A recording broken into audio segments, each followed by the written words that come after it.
Welcome, everyone. My name is Stephen Lowry, and it's nice to be here among friends. I was remembering this morning that I came out to really give kind of a job interview, a job talk interview with leaders like Robert and Ben DG and others, and meet a lot of people.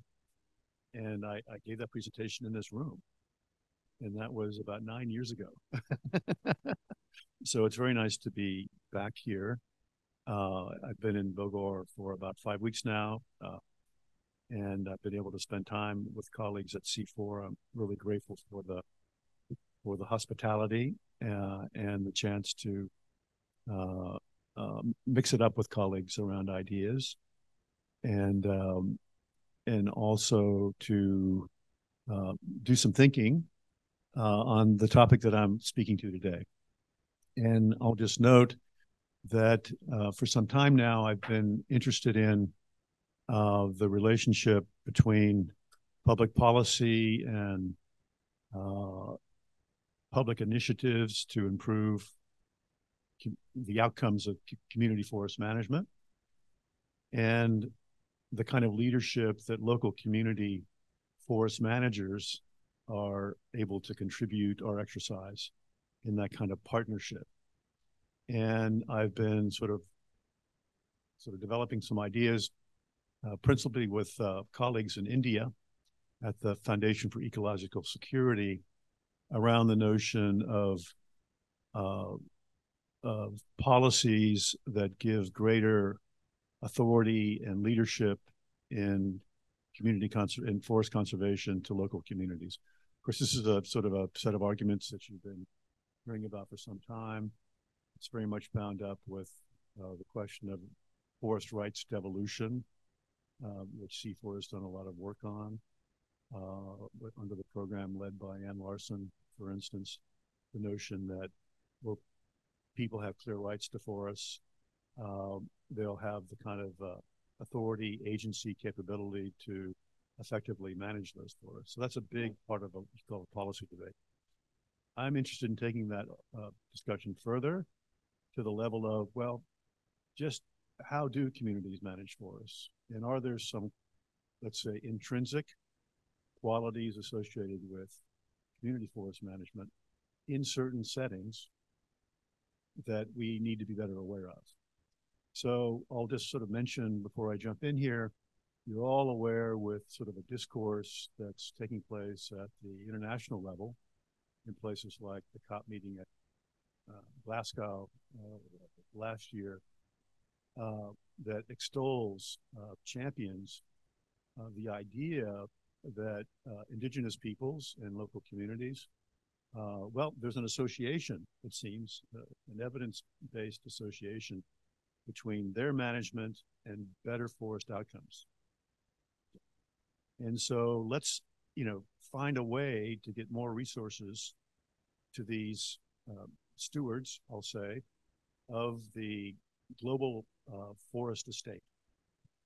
Now, what I find missing in this discussion is, okay, there appears to be an association, but what is it about indigenous management? What are the characteristics of indigenous management that are associated with better forest outcomes? What are the attributes of indigenous forest management that are associated with better outcomes? Now, to me, this is the interesting question. Okay. And so if we better understand the characteristics of community forest management that yields the kind of outcomes that the world wants to see more generally, let's understand those attributes. And let's understand, once we do that, where they might be absent. And are there different kinds of outcomes associated with the situation? So here's a kind of moving on to the next slide.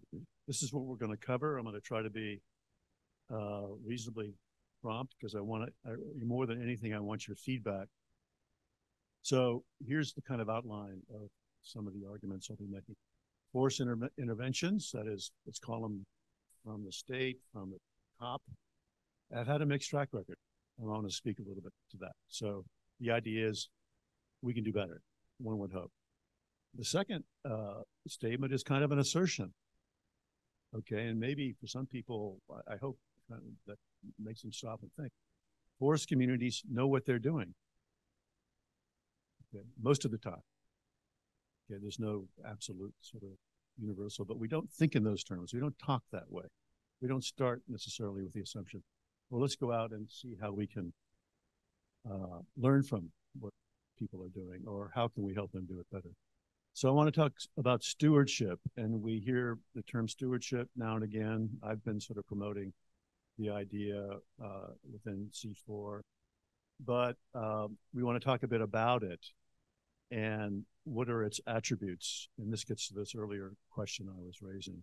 What are the attributes, perhaps, of indigenous management?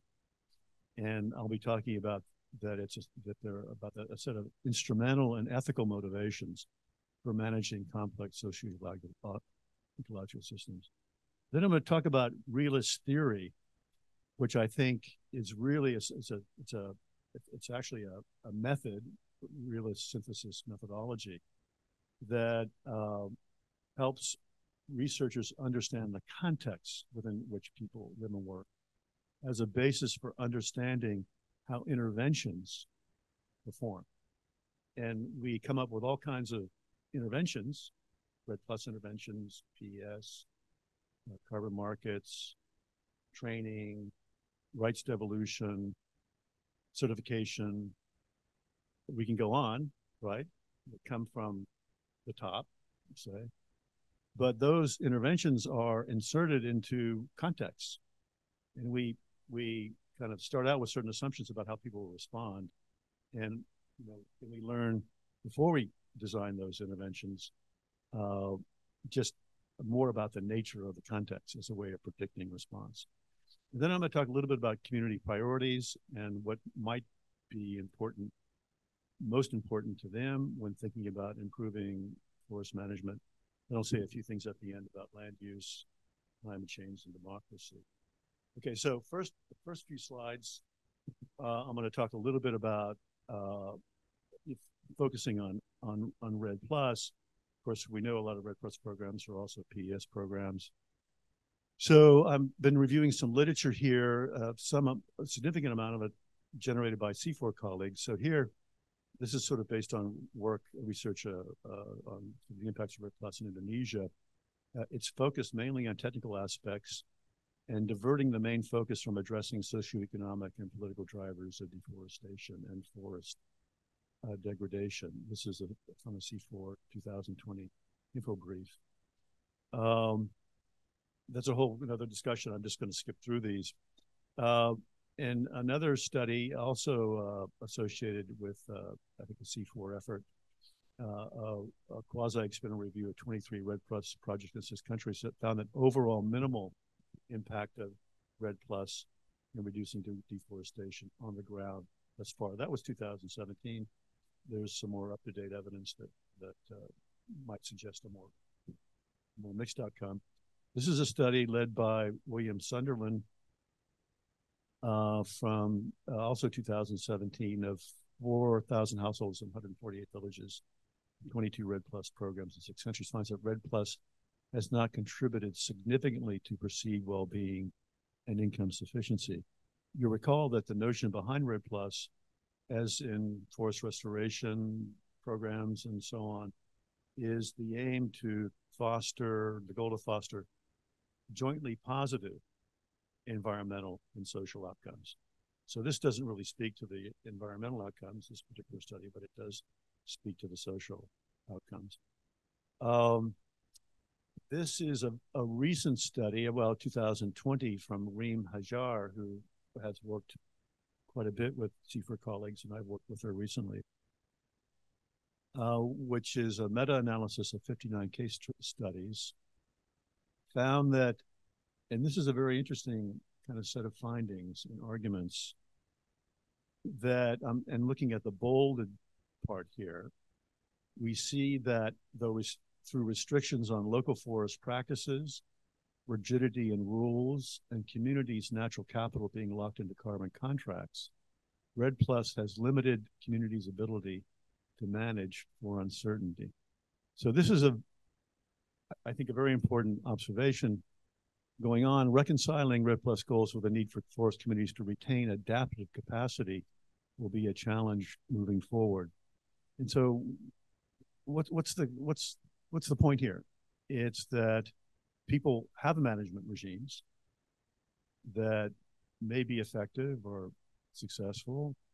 They're embedded in the local ecological context. They're based on experience, learning, and how to manage under shifting circumstances. So they're sensitive in complex. Local people understand the complexities and know what levers to push and pull to respond. But REDD Plus may have, or appears to have, the effect of putting in place or influencing or affecting the management context in ways that call into question people's ability to manage under stress. Okay. So I think that's an important observation. I'm glad Linda's here because I really admire her work and the work of others. Moira and others have been involved in this work in Sulawesi, which is really looking at sort of the ground level, looking instead of meta studies, doing sort of qualitative, in-depth studies in a small number, relatively small number of villages around the questions of response to participation in sort of social forestry programs. And what she found in certain communities was significant resistance to what was being offered by the forestry department. And specifically in relation to what people believed was a lack of understanding by the forestry officials or the project of what motivated them in the choices, decisions they made in managing their resources. So here's a quote in bold from one of the informants. Our ancestors reminded us that the springs are God's gift. Therefore, we should preserve them so that the springs keep flowing and are able to support the lives of as many people as possible, especially the poor. This is really the essence of stewardship as a concept. We take care of the forest takes care of us. So it has an ethical foundation, but it also has, Linda, I think, an instrumentalist foundation. We're relying on these resources. It's just not because we live in the city and we like to go out to the park and look at the animals. No, we rely on these resources for our well-being, and our well-being is linked to the well-being of the forest. So, and importantly, and once again, the bold bit here is programs also have a tendency to not explicitly acknowledge, and this is Linda's words, local resource management and stewardship systems, particularly the local values that underpin them. And then finally, the project, the outsiders will promote, and I've been associated with some of these efforts, sort of commercialization of forest use. Okay, we want to enhance livelihoods. Let's introduce social enterprises or businesses into the context with implications to the diverse systems of traditional forest management that prevail. Those outcomes could be good, if one is sensitive to the local context and what people are doing or capable of doing and is consistent with their values. So here we want to stand back just a minute. I call this an interlude. It's not a coffee break. Okay. But after we sort of had a chance to look at some of this evidence, I'm going to make some assertions that I'll try to back up subsequently. The first one, once again, is forest communities know what they are doing most of the time. That doesn't sound like a big revelation. That's a big deal. But I don't think, in my career, I haven't normally gotten up in the morning and said to myself, forest communities know what they're doing. That's not my point of departure. Okay. I'm sort of out there, gosh, forest communities have problems. Okay. What can I do with my colleagues to help them do better? And so there's kind of a implicit skepticism, and we find this throughout the development community about the capabilities of farmers and local foresters in managing their resources. And this thinking informs, of course, we're ahead of, our ideas are much more advanced, but it informs thinking in, let's call it the development industry, very much so. And out of a sense of good faith, wish to help, we're often overlooking what people are doing. In fact, speaking of the current discourses of championing this association between indigenous communities and good forest outcomes. So here we note that forest-dependent communities manage complex socio-ecological systems motivated by an understanding of the links between social and ecological well-being. The next point, successful management is based on intrinsic knowledge of the local context at a level of sophistication and degree of complexity rarely achieved by outsiders, or the focus necessarily of their concern. And I'm quoting here from someone who I admire very much, whose work I admired very much, named Aldo Leopold. Some of you would have heard about him. He's sort of the author of an idea that has currency in the U.S., especially around the land ethic, which is sort of a stewardship ethic. And he taught at the University of Wisconsin, where I did my graduate work. And this is actually from an article published in 1942 called Land Use and Democracy. And he notes that officials and researchers deal with bureaus, policies, laws, and programs, which are the symbols of our problem, instead of with resources, products, and land users, which are the problem. I think he means problem here in a general, intellectual policy problem. Thus, we assuage our ego without exposing ourselves to contact with reality. And he was really being criticizing, well, he was also making an observation, which is that only land users, at the end of the day, it's land users who decide to conserve the forest or to build terraces on the hillside or to manage their grazing in a certain way in response to the rainfall patterns, or to honor or sort of select certain species of tree over others, or to make decisions about use of fire in forest management. It's only the land user who does that. And he makes a point in this article that governments can't manage directly. It's the land users who manage. Governments can do certain things. They can establish reserves and protected areas. And of course, they can regulate or try to, but it's the land users who actually have the knowledge and are in the position to make decisions almost daily about how forests are used. And it's a way really of drawing attention to their leadership. Okay, next slide. So here we want to talk about stewardship. And this is from an article by Simon West and others from a few years ago. And there are three attributes.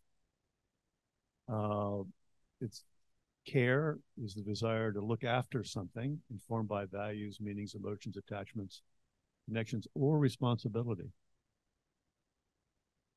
intrinsic knowledge. This is the information, know-how, and ways of knowing that inform and characterize stewardship action. This is really the point that I was making earlier. It includes knowledge about ecological, social, and governance aspects, processes of knowledge generation, including participation, experiential, social learning, adaptive management, indigenous knowledge systems. This is all the knowledge of the managers, the local people. Okay. And the third attribute of stewardship, and this is vital, is agency. That is the abilities of individuals, groups, and organizations to engage in collective action and affect change, subject to the constraints provided by non-human ecologies and technologies that affect and shape the shape and form of stewardship action. And so here we often talk about, our word in CIFOR often for agency, it's not the same word, but it's related to the problem, which is rights. What do rights do? They ensure people have agency. Okay. And I think here it's useful to bring that kind of idea of rights, which is a policy problem and vitally important, and to ground it in sort of an argument about, well, why are rights important? Because it ensures people who are managing well have the degrees of freedom they need to make these complex judgments about forest management based on their intrinsic knowledge. So your knowledge isn't any good unless you're able to apply it, and that's agency. So going on to the next slide. So here's just a sort of a depiction of the kind of link between, they're interdependent is the point. And without, it's like the three-legged stool. Without one of the legs, you don't want to sit on the stool. Okay. Now I want to shift a little bit and talk about, okay, so I've been arguing, obviously, for a stronger focus on how people are managing, backed up by sort of an appreciation for what they do, the complexity of the context in which they work and live.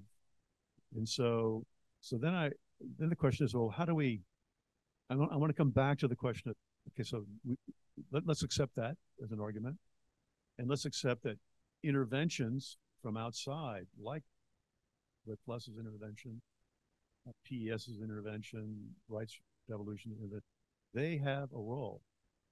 And the question on the basis of the kind of argument that I've been making is, well, are our interventions as effective as they might be in getting behind the leadership of the stewards? Why get behind the leadership of the stewards? They're the ones that are doing the work. There's no way around it. They're the ones who are doing the heavy lifting and are struggling. So I've been working with a method which I found very conceptually useful and well, I'll say it deals with reality. That's why it's called realist theory. About how the relationship between interventions and outcomes. And we all have our own ideas about, here's a program, we're going to put it out there, we expect certain outcomes. But the realist theory is based on the notion that there are three things in this relationship that matter. First of all, you have to understand the context within which you're offering an intervention. And contexts are very, very complex, social, ecological, and certainly in the areas that we work in. And they have sociological dimensions, ecological dimensions, political dimensions, governance issues arise.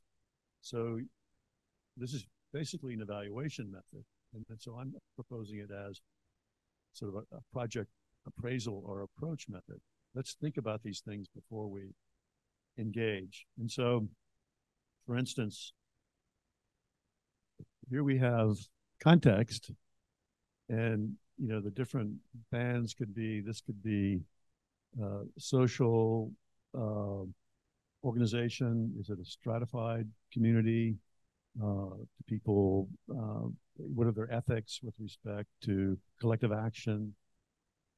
This could be an economic dimension, in terms of the value of importance of forests to subsistence and other economic livelihood aspects. This could be a governance, local governance dimension. Do people have a track record of collective action? And then this is the intervention. And an intervention is inserted in a context. And the intervention may assume certain things about how social life is organized, or about what the livelihood priorities are, or what people want to achieve in terms of what they see their needs are socially, from a health, education, social security point of view. It's a simple idea, but rarely do we approach a setting on the basis of a careful understanding of context. We tend to design our interventions on the basis of some general assumptions about how the world works, or how things are in a region. Sort of maybe a cookie cutter approach. Linda and I were talking about this the other day. And that's sort of logical. Just how much complexity can a development agency or a donor or even a researcher kind of manage? We've got work to do here. We've got world to save. We want to see more trees in the ground. There's an urgency. Gosh, you're asking us to slow down and figure out how these villages actually work. So, there's a tension there, and one would need to think about it. But the key principle is understanding context.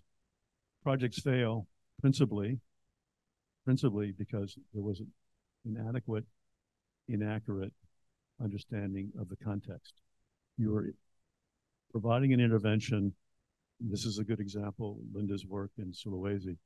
You were providing things that people didn't want to accept because it would have been disruptive of their social and ecological lives.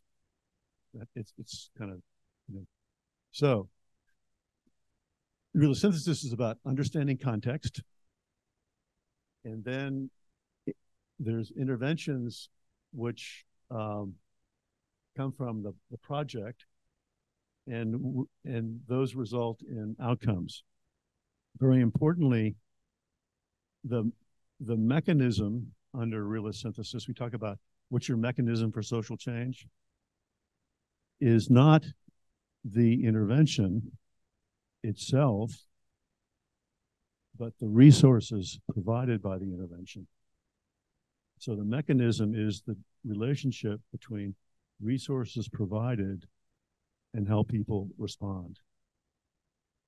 And that results in a particular outcome. And people could take those resources and do something very different than anticipated that might be positive. They could reject them, as we've seen in some examples today, or they can do great things with them. The point is that, once again, the response to the intervention is up to the people. And we tend to learn, if we ever learn, about why the project didn't work. After it fails, we do an evaluation, and we find that, there wasn't an accounting of these factors here. Something here in the context wasn't taken into account. So this is kind of what you see. Mechanisms are resources offered through a program and the way people respond to those resources. So this is really kind of an argument on behalf of understanding context. Let's go on to the next slide. So understanding context may reveal the presence of a duty of care, that is sort of a stewardship or ethical, expressed in local norms and guided by intrinsic knowledge of the socio-ecological system, but guiding management decisions that work towards sustainable outcomes. They will reveal whether or not the local management organizations have wide legitimacy. People may aspire to do better, to experience higher levels of social well-being, achieved in part through investments in the sustainability of their environment. So that's a good thing. But you know, if there isn't a legitimate social or local management organization, they're, you know, rough sailing ahead. It's going to be difficult to have the kind of impact, a durable impact that one would wish. So implications for interventions of understanding context. Well, one wants to ensure that they contribute to social and ecological well-being, with well-being defined by what people say they need. Donor investment should be guided by the social and ecological investment priorities of local people. Okay. The menu of standard donor offerings, for instance, conditional cash payments would need to be adjusted to serve local priorities. There are actually many examples of that kind of accounting for local needs. There's a wonderful example I saw recently, or I wasn't there, but I read about it in Kenya, in a Maasai pastureland livestock area, where they developed, you know, a big NGO, I think, had developed with the people kind of a pastureland governance plan that was conserving of soil carbon. And so the question is, what would incentivize people to participate? And the answer was, we need better schools for our kids. We need, you know, and I've seen this research before, a big factor explaining why girls drop out of school is because of the poor toilet facilities. That's what we need, is better hygiene facilities. And that's what they provided. Now, did that have anything to do with grazing management? Well, the grazing management was changes in grazing patterns, for instance, grazing intensity, and so on. But the point is that people are managing a social ecological system holistically, and building a social system, improving well-being, is as legitimate an element,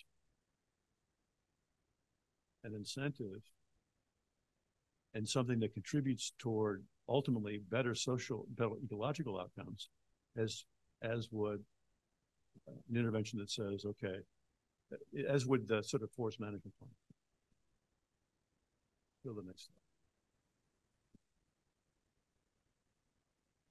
Okay, so yeah, this is the last slide.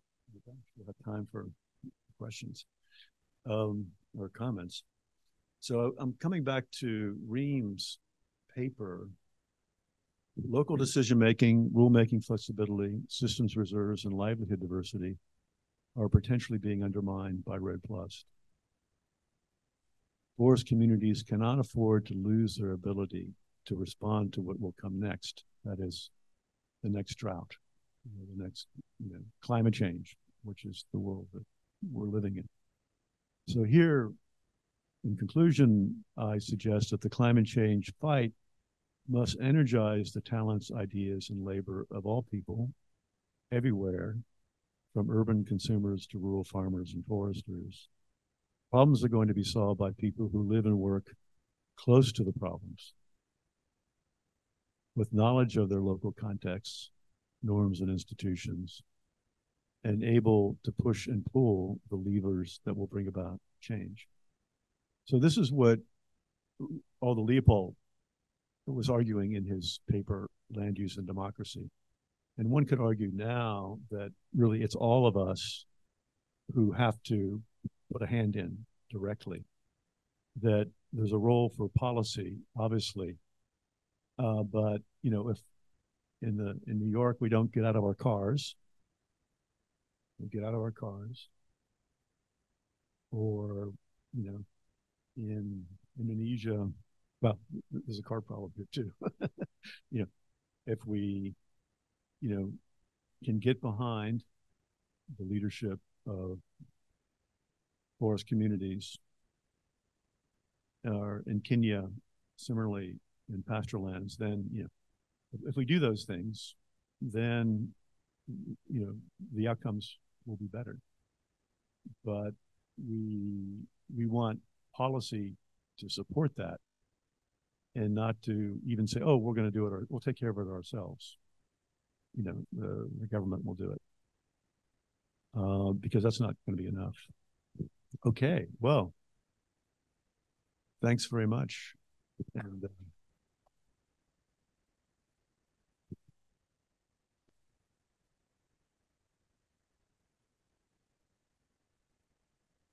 any comments? I'd love to have your feedback, because this is still very early work, and I can say a little bit more about what we're doing in India, in the Northeast India. I'll just say briefly that I'm supporting colleagues who are going into the field soon, trying to understand the stewardship context in places that are receiving support or about to receive funding. And so I'm on Zoom with them a couple times a week. We're working on a questionnaire. We actually, very helpful, Linda's approach to Sulawesi is in the mix in our approach in India. So yeah, Harry.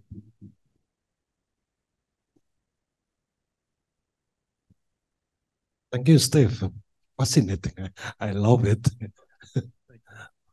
Yeah, it is. I like your presentation a lot, and also the realist theory. You see the context, mechanism, and outcome.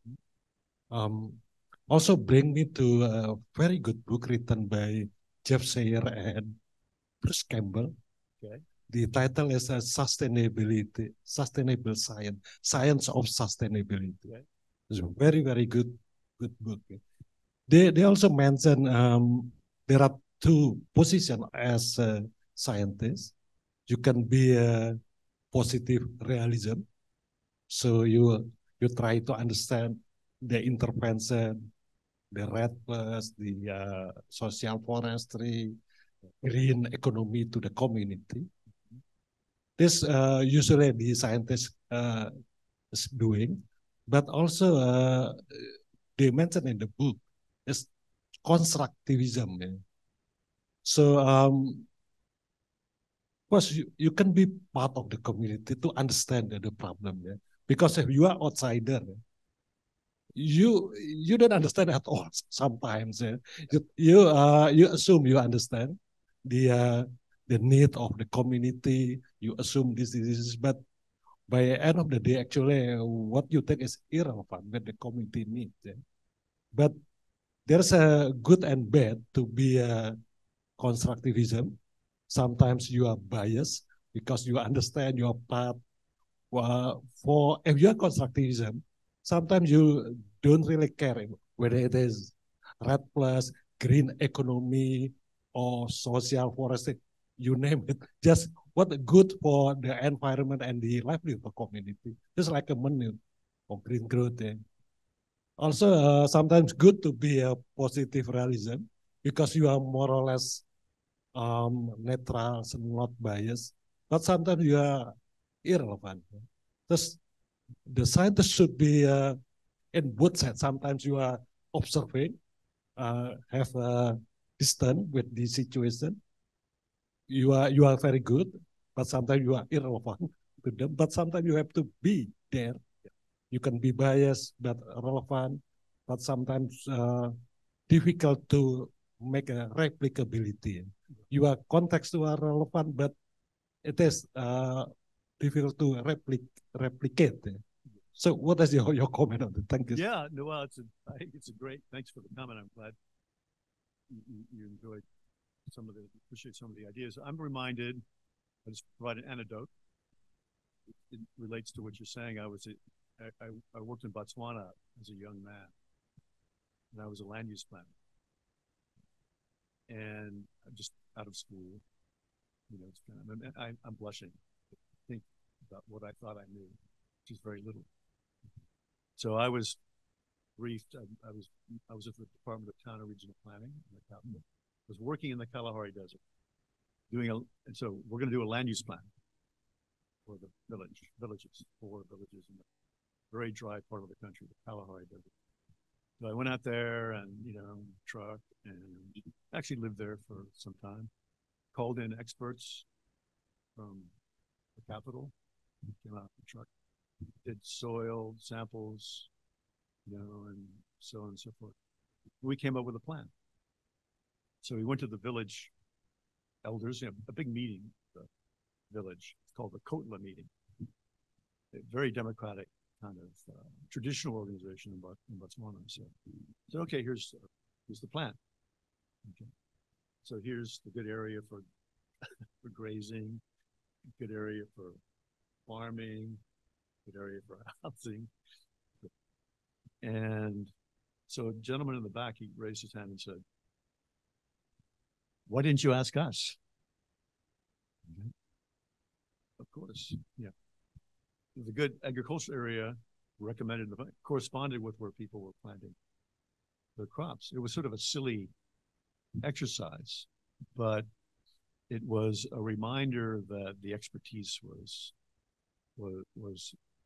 there, obviously, and they were managing under extremely, very difficult circumstances, but they were managing. Now, the role of the scientists here is to, new ideas are welcome, but understanding how they would relate to the context is vital. Understanding the context is vital. Anthropologists tend to be good at this in terms of the methods and so on and the tradition, but all of us can do it. But also the scientist can be this sort of an intermediary between, to help explain, kind of a diplomat, help explain to and I see this sort of as what CIFOR does in part, is explain to people who want to help how best they can help in ways that are respectful of the local leadership context. So, and I think that scientists do that a lot, just kind of, it's part of their unwritten job description. But there are challenges. People don't want to always listen. Communicating these ideas is difficult. Finding the right language for different audiences is difficult. So our comms people are so good. So it's just full of challenge. Robert. Yeah, thanks you. I think that a lot of what you have been presenting is some of the things that we try to do. You under a different name. I mean, it's sort of co-construction or using option by context or whatever. I mean, the idea is you don't decide what needs to be done. You have seen that there is a problem, and then you ask the people. I mean, why? Is the problem real first? I mean, the sort of, and if yes, how can we help you to solve it?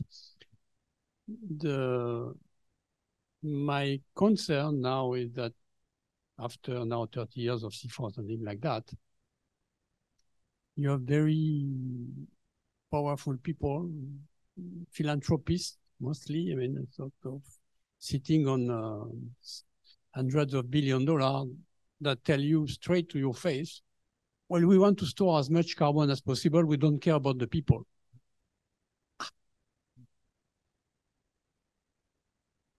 And so how do we change the understanding of these people? That's one of the questions. And another one that is nagging me is the fact that because where we are now in terms of climate, in terms of a lot of the local knowledge that was held by the people in terms of managing their land is becoming obsolete. People could manage their land because they knew from past history, 100 years, something like that, that if something happened at this time of the year, something else will happen later. It's not the case anymore. So how can we bring a solution that involve, like you say, scientists should bring something else based on the current context and the fact that we are now in a situation that we are not able to predict the future. And still we are taking decision, oh, we are going to reforest this area, and because how can we deal with that? And I haven't seen anybody really developing a tool that help with that. Mm-hmm. Yeah. Well, those are big questions. I'll speak briefly about the philanthropy question first. It's a concern, and I think a lot about this, and I actually worry about it. And it's a characteristic of our sort of a political economy now. It's people with a lot of money have power. Money have power. I mean, Elon Musk. I mean, there's a controversy now that the U.S. defense system is to some degree dependent upon Elon Musk, a private person, in terms of providing communications and going, space capability. And he's not altogether, well, I shouldn't say anything, it's not recorded, but he's a complicated person. So, but there's almost, I worked for a philanthropy for many years, but it was an old philanthropy, very seasoned, and was not led by a living person. So it becomes sort of a professional operation of people who, in Indonesia, it's the Ford Foundation. Barack Obama's mom worked for the Ford Foundation. She was an anthropologist, did her PhD in anthropology here. That's the kind of people that they hired. That's not the kind of people they hire now. So successful people, living people, as the former president of the Ford Foundation said, we tend to see excellence in our own reflections. And these were successful people, so they've got the ideas, let's go do it. That's a problem. And it honors expertise in the traditional sense, over everything else. So we go to the experts, and they're going to come up with a problem. But sociologically, those, they yield different solutions that are not adapted. Second question, very important, because it's true, absolutely, that it's a very mixed, variable landscape. There's areas where indigenous knowledge prevails and it remains adaptive, but even then, there are changes. Children go off and work in the city, send home remittances. There's an expression, you don't kill the goose that lays the golden egg. Well, maybe you do, because you've got other sources of income. And the local landscape becomes something different. Maybe the stewardship is not as strong. Now, that said, it seems to me that policies can do more to encourage people to stay or to come, because people do want to have solutions. There's a ranching stewardship movement in the U.S. West, where people are managing pasture land sustainably, certified, all of this, but they have a hard time getting land. It's expensive, or it's owned by the state, by the federal government. People don't realize that most of the Western U.S. is public land owned by the government. So policy can, in a sense, reinvigorate people with new approaches to stewardship, because there are incentives for doing that, including economic incentives for doing that. You buy my beef and by mail, and it's been sustainably produced. We ride on horses, we sleep on the range with the cattle. That's how we deal with the wolves. We don't shoot them, we chase them away. So there's all kinds of, solutions, but rural life in lots of places is in decline, and I think for lack of investment and lack of creativity. Linda, do you have anything I don't want to put you on the spot, but you've done so much interesting work on these issues.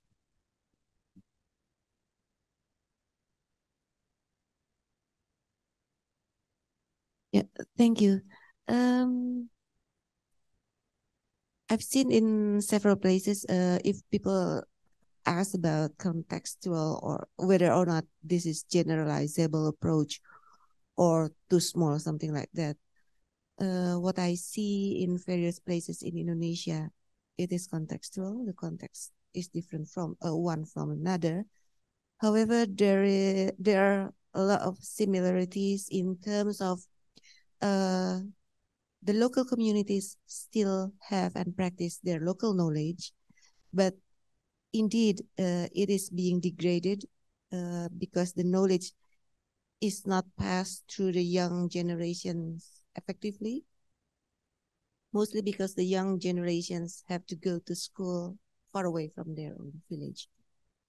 So what we do in our projects, one of the objectives is to strengthen the local knowledge through various approaches by adding values to the existing multi-stakeholder platforms.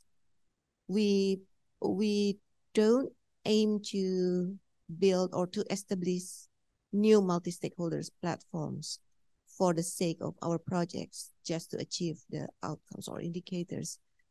Rather, we first identify whether or not there is existing multi-stakeholder platforms, what they're doing, what's the relevance to our projects, and then add value, just strengthen the existing platforms. And there must be stewardship elements in each communities.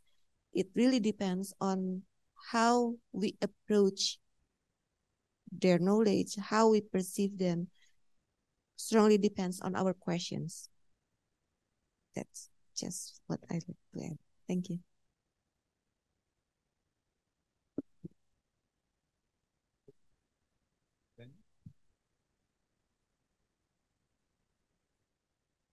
Well, interesting to know the findings of Sandy, I think it was, about the REDD Plus implementation in Indonesia.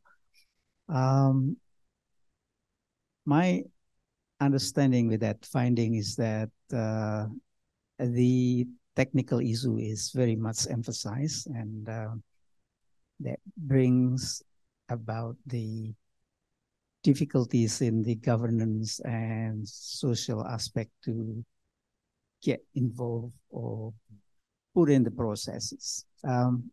What is your observation here? Because my understanding, if the technicalities is understood well, I think that was meant for improving the credibility of project in the context of MRV, for example. Once your assessment numbers, etc., is secured, that indicates the credibility of things, which is easily quantified compared with the social aspect. What is your? Yeah, I'm a bit struck with that. Well, it's you put your finger on it. I mean, it's such a pervasive. I don't want to even say problem. It's just a characteristic of our field. Some colleagues and I a few years ago did a review of the Rome methodology for forest restoration. So you look at an area and you go through this method called restoration opportunity assessment, whatever method, restoration opportunity assessment method, developed by IUCN. And this was becoming kind of the standard way of evaluating the readiness of an area for investments for forest restoration. Once again, forest restoration under the Bond Challenge and like other initiatives meant to pursue jointly positive or better social and ecological outcomes. So we know it's just not about the, it's about the community and the ecology. And so the method, so we thought, okay, well, let's look at how that method is being applied. Okay. We were specifically interested in how tenure was being considered, tenure security. And the method has about 11 different categories. And there's the MRV element and the characterizing the ecology and the landscape scientifically. Okay. And in that it included deforestation rates and so on and so forth. And then there's the sociological. Most of the rest are sociological. There's tenure, there's finance, there's local organizations, there's this, there's that. So we looked at 8 roams, mainly in Africa, study. All the information was in the first category. The other cells were empty. Because this is not what foresters do. I mean, traditionally. I shouldn't say they're all empty because actually in Malawi, they had actually looked at gender and tenure. We pointed that out. So it's what I call, and one of our colleagues here who studied in the United States, in Kenya, were you in? No. Okay. Sorry. I wish you were. Sorry. Okay, sorry. We sent 24, 25 Indonesians to the United States a few years ago with USAID support, very generous funding. And they went to 4 different universities. And what we learned about the universities was that they taught what I would characterize as modern forestry, which was ecological and social. So you can study gender and forestry, gender and sort of social enterprise. Social enterprise and forestry, and there was nothing that was not social in any of the curriculums. So that's a good start. I mean, that's a good sign, but that's in the United States context, and I think that because of the perspectives that those students bring, they've all come back and they're all working one way. That's going to be a good investment. But it's tough, and I don't know, maybe at CIFOR we can do more just in that kind of, because we're working in socio-ecological systems. There's a whole field of study on that. Maybe we can do more among ourselves to become socio-ecological scientists. I'm not. I'm just a social scientist. Yeah, because in the early days when we tried to assess 99 countries, non-Annex 1 countries, the capacity in this case in Indonesia is very low or relatively low. Yeah. And then with all these inputs and processes, especially in the government front, the capacity is very much improved. And we came back to assess that. And again, mainly is on the biophysical thing, very much improved. So the questions here is whether is it a problem when the physical aspect or technical aspect is improved while the other aspect is left behind. Yeah, it's an imbalance, I would say. It's not a problem, but is it enough to get you where you want to be in terms of understanding the context and its totality, or more fulsomely, more richly. You've got physical capability to evaluate, but then you leave out, this is a socially stratified, who's going to benefit from the intervention? How will decisions be taken? So those kinds of things, the people have the security of tenure to take up what you're proposing without fear of somebody else grabbing. These are all just irrelevant. Because fundamentally in development aid for the last 40 years that I've been in this business, we try to solve social problem by technological fixes, and it doesn't work. Yeah, you solve social problems by social interventions. You know, it's all part of a package. So we find that, you know, this example from Kenya, this example from Kenya, and I think there are other examples. People want social investments, but we think about it for a minute. Well, that's good for the environment, you know, because people are healthier, better educated, more confident, and it's of a fabric. So yeah.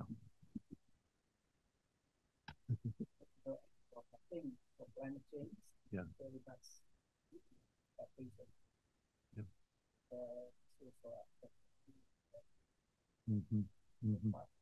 Yeah.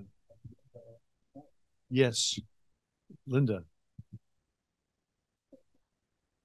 Adaptation and livelihood. Yeah. Thank you. I just want to respond to Pak Daniel's question about Sandy, what Sandy has written.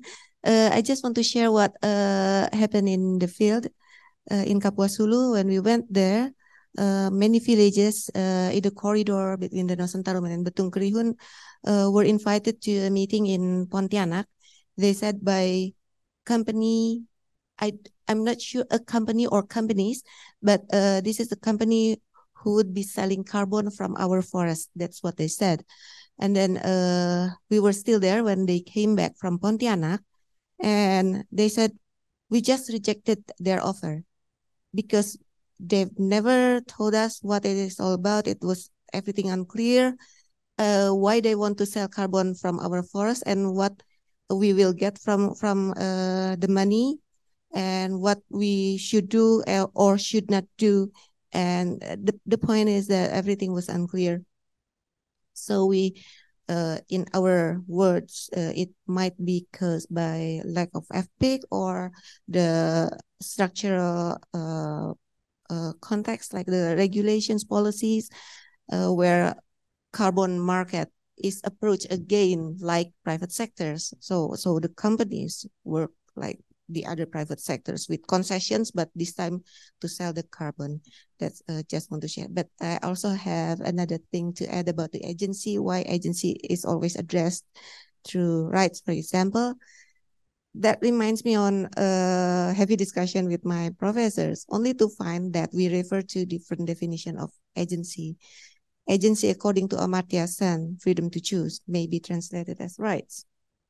But in my work, agency refers to like the definition you use, but more on from Bandura's psychological definition, the abilities to achieve one's goals.